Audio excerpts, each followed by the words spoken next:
Hello students. तो हम तुम्हारा डिस्कस कर रहे थे तुम्हारा सीक्वेंसेस चैप्टर। तो आज की इस वीडियो में हम तुम्हारा बाउंडेड और अनबाउंडेड सीक्वेंस के बारे में डिस्कस करने वाले हैं।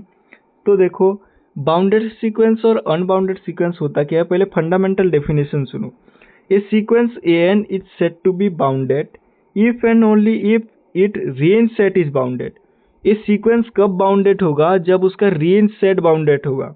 तो रेंज सेट क्या होता है? The set of all distinct terms of sequence is called its range, और रेंज सेट हमने पढ़ा था। ओके, तुम अगर रेंज सेट के बारे में जानना चाहते हो तो पहला वीडियो देख लो, उसका अपलोडेड है हमारे चैनल पे।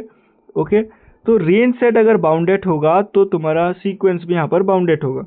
It must satisfy both upper and lower bounds simultaneously. अगर एक सीक्वेंस बाउंडेड होना चाहिए तो उस it must satisfy upper and lower bound simultaneously, मतलब उस सीक्वेंस का अपर बाउंड भी होना चाहिए और लोअर बाउंड भी होना चाहिए, तभी वो सीक्वेंस यहाँ पर क्या होगा? बाउंडेड सीक्वेंस होगा। तो बाउंडेड सीक्वेंस होने के लिए यहाँ पर कंडीशन देखो। बाउंडेड सीक्वेंस का यहाँ पर मैंने मैथमेटिकली सिर्फ लिख दिया है, अगर तुम पूरा लिखना चाहते हो तो देखो, बाउंडेड एबव होना चाहिए और बाउंडेड बिलो होना चाहिए सीक्वेंस, तभी वो सीक्वेंस बाउंडेड होगा। ओके, तो बाउंडेड एबव होने के लिए क्या डेफिनेशन है देखो। इस तुम यहाँ पर ये मैथमेटिकली भी लिख सकते हो, और उसका डेफिनेशन अगर मैं बोलना चाहूँ, a sequence an is set to be bounded above. Okay, एक sequence is set to be bounded above if and only if there exists a real number k such that an is less than equal to k। यहाँ पर जो condition है an is less than equal to k for all n belongs to n। Okay, ये बात clear है? तो मैं फिर से अगर रिपीट करूंगा डेफिनेशन को, ए sequence an is said to be bounded above if there exists a real number k such that an is less than equal to k for all n belongs to n। ये होगा उसका definition. Okay, ये बात clear है? तो an is less than equal to k होना चाहिए for all n belongs to n, तभी होगा ये सीक्वेंस बाउंडेड एबव। किसी एक पर्टिकुलर टर्म से अगर सभी टर्म छोटी आ जाए सीक्वेंस की, तो उसको क्या बोलेंगे? यहाँ पर बाउंडेड एबव सीक्वेंस बोलेंगे। ओके, किसी एक पर्टिकुलर टर्म से सभी टर्म सीक्वेंस के, ओके, किसी एक पर्टिकुलर नंबर से, सॉरी इंटीजर से अगर सभी टर्म यहाँ पर छोटे आ जाएं तो उसको क्या बोलेंगे? बाउंडेड एबव सीक्वेंस बोलेंगे। ओके, उसके बाद बाउंडेड बिलो किसको बोलेंगे? A sequence an is set to be bounded below if there exist a real number k small k such that an is greater than equal to k for all n belongs to n। an is greater than equal to k for all n belongs to n। तो यहाँ पर देखो, अगर किसी भी एक particular real number से अगर सभी टर्म बड़ी आ जाएं तो उसको हम क्या बोलेंगे? बाउंडेड बिलो सीक्वेंस बोलेंगे। ओके, ये बात क्लियर है? उसके बाद देखो, बाउंडेड किसको बोलेंगे? यहाँ पर दोनों को, अगर ये bounded sequence is sequence an is set to be bounded if it is both bounded above और बाउंडेड बिलो। एक सीक्वेंस कब बाउंडेड होगा? अगर वो बोथ बाउंडेड एबव होगा और बाउंडेड बिलो भी होगा। ओके, ये बात क्लियर है? तो देखो, एक सीक्वेंस बाउंडेड एबव कब होगा? अगर यहाँ पर देखो an is less than equal to k है, where k is any real number. तो देखो, an क्या है? an क्या है? सीक्वेंस का टर्म्स है, a1 a2 a3 सीक्वेंस का टर्म है जो किसी पर्टिकुलर रियल नंबर से छोटे आ रहे हैं, तो ये बाउंड ही हो गया ना। उसके बाद तो कोई नहीं हो सकता कि एक पर्टिकुलर रियल नंबर है, उसके बाद तो सीक्वेंस आगे नहीं बढ़ रहा है, तो यहाँ पर ये बाउंड हो गया, an is less than equal to k। Okay, तो ये बाउंडेड एबव हो गया, ये ऊपर और नहीं जा पाएगा। ओके, यही इसका लास्ट है। ओके, ये बात क्लियर है? उसके बाद बाउंडेड बिलो। बाउंडेड बिलो मतलब सभी टर्म एक पर्टिकुलर टर्म से यहाँ पर बड़े हैं। ओके, तो यहाँ पर जो नीचे वाला हिस्सा है an k से और नीचे तो नहीं जा सकता, तो यहाँ पर ये भी बाउंड हो गया। ओके, ये बात समझ में आया? ये है उसका मतलब एनालिसिस करने का तरीका। ओके, तो बाउंडेड एबव और बाउंडेड बिलो तुम्हें समझ में आया। और बाउंडेड कब है? अगर ये ऊपर भी नहीं जा पाएगा और नीचे भी नहीं जा पाएगा। ओके, ये बात क्लियर है? तो ये सीक्वेंस क्या होगा? Both bounded above and bounded below, तभी ये सीक्वेंस क्या होगा? एक बाउंडेड सीक्वेंस होगा। ओके, ये बात क्लियर है? एग्जाम्पल के लिए देखो, बहुत ही फेमस एग्जाम्पल तुम्हारे पास, मेरे पास है बाउंडेड सीक्वेंस का। एग्जाम्पल देखो, एग्जाम्पल क्या होगा? 1/n, ये बहुत फेमस एग्जाम्पल देखो।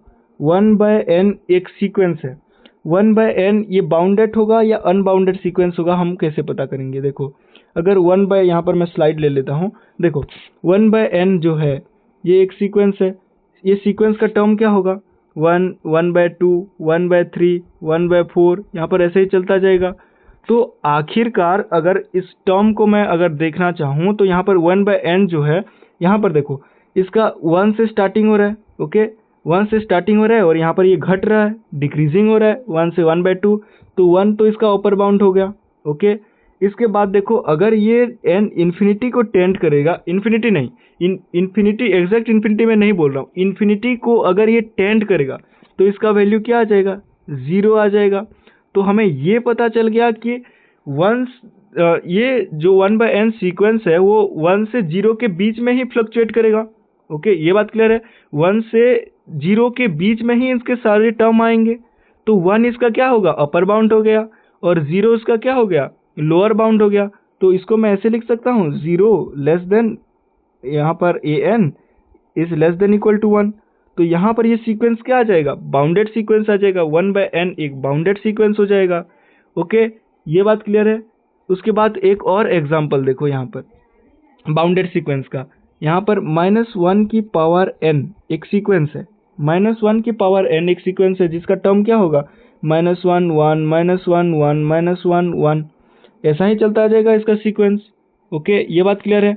तो इसके केस में देखो इसका लोअर लिमिट मतलब लोअर बाउंड क्या होगा? -1 और अपर बाउंड क्या होगा? 1।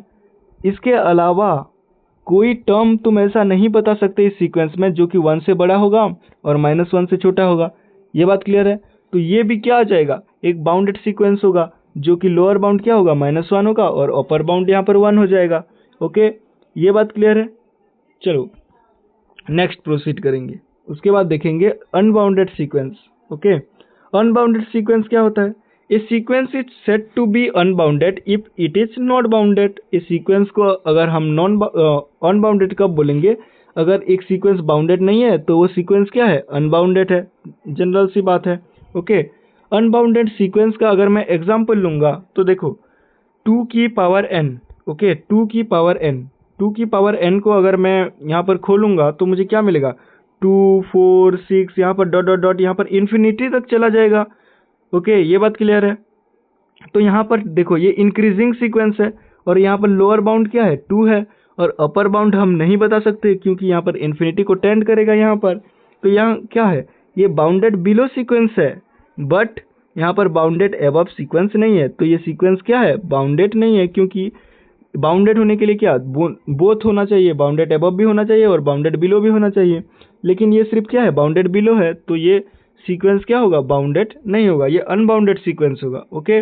उसके बाद देखो तो एक सीक्वेंस देखो ये बाउंडेड बिलो है और इस अनबाउंडेड अबव है, यहाँ पर अनबाउंडेड अबव एक टर्म आता है। देखो अगर एक टर्म बाउंडेड अबव नहीं है तो उसको क्या बोलेंगे हम?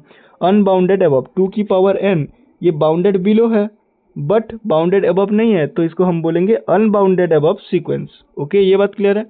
उसके बाद देखो एक टर्म है, एक सीक्वेंस है n², ओके n² एक सीक्वेंस है। n² की वैल्यू अगर मैं निकालना चाहूँगा, n², पहले n² डिस्कस करेंगे उसके बाद -n² डिस्कस करेंगे, ओके। n² के केस में देखो यहाँ पर 1, यहाँ पर 4, यहाँ पर 9, ऐसे ही चलता जाएगा। ये भी सीक्वेंस अनबाउंडेड अबव है, क्यों? क्योंकि देखो ये इसका लोअर बाउंड है, लोअर बाउंड मतलब ये बाउंडेड बिलो है यहाँ पर, और यहाँ पर इन्फिनिटी तक ये भी इंक्रीजिंग सीक्वेंस है और इन्फिनिटी तक जा रहा है, यहाँ पर टेंड कर रहा है इन्फिनिटी तक, तो यहाँ पर ये क्या है? ये अनबाउंडेड अबव सीक्वेंस है। उसी तरह अगर मैं -n² का एग्जांपल लूँगा, -n² के केस में क्या है देखो, तो ये -1 होगा, -4 होगा, -9 होगा, तो यहाँ पर देखो ये डिक्रीजिंग सीक्वेंस है, ओके ये बात समझ में आया। तो इसका अपर बाउंड क्या है? 1 होगा, ओके। और लोअर बाउंड कहाँ तक टेंड कर रहा है? -इन्फिनिटी तक टेंड कर रहा है, हम लोअर बाउंड बता ही नहीं सकते। तो इसका अपर बाउंड हमें पता है, लोअर बाउंड हमें नहीं पता है, तो ये अनबाउंडेड बिलो होगा, ओके ये बात क्लियर है। तो ये क्या होगा? अनबाउंडेड बिलो सीक्वेंस होगा, ओके ये बात क्लियर आया।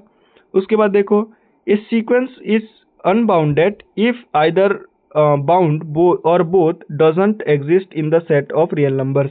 इस सीक्वेंस को अगर हम लोअर बाउंड बोलना चाहें तो वो आइदर मतलब लोअर बाउंड भी एग्जिस्ट नहीं करना चाहिए, आइदर लोअर बाउंड एग्जिस्ट नहीं करेगा और either lower upper bound exist नहीं करेगा। अगर लोअर बाउंड एग्जिस्ट नहीं कर रहा है और अपर बाउंड एग्जिस्ट कर रहा है तभी भी ये अनबाउंडेड सीक्वेंस होगा, और अगर लोअर बाउंड एग्जिस्ट नहीं कर रहा है, अपर बाउंड एग्जिस्ट कर रहा है, तभी भी ये क्या होगा, तुम्हारा अनबाउंडेड सीक्वेंस होगा। अगर मैं इसको समराइज करना चाहूँ तो देखो, एक सीक्वेंस कब अनबाउंडेड होगा, जब इसका lower bound, either lower bound और अपर बाउंड कोई भी अगर एग्जिस्ट नहीं करेगा तो ये अनबाउंडेड होगा, और अगर दोनों एग्जिस्ट नहीं करेंगे तो भी ये अनबाउंडेड सीक्वेंस होगा। ओके, ये बात क्लियर हुआ। तो आज की इस वीडियो में हमने पूरा बाउंडेड और अनबाउंडेड सीक्वेंस को डिटेल में डिस्कस किया। इसको तुम पूरा डिटेल से मतलब पढ़ना, बुक से भी पढ़ना, और यहाँ पर मैंने वीडियोस में भी सारे एग्जांपल्स कवर किया हुआ हूँ। ओके, तो ये तुम्हारा बेसिक है। अगर इसको तुम्हें समझ में नहीं आ रहा है तो आगे तुम्हें दिक्कत होने के चांसेस हो सकते हैं। आगे हम पढ़ेंगे limit point of A sequence, limit of A sequence, convergent of A sequence, उसके बाद इसके रिलेटेड सारे थ्योरम्स मैं तुम्हें करवाने वाला हूँ। ओके, तो आज जो टॉपिक मैंने तुम्हें डिस्कस करवाया ये तुम्हारा बेसिक ऑफ रियल एनालिसिस है, तो तुम्हें इसको ध्यान से पढ़ना पड़ेगा। ओके, आज के लिए इतना ही। Thank you.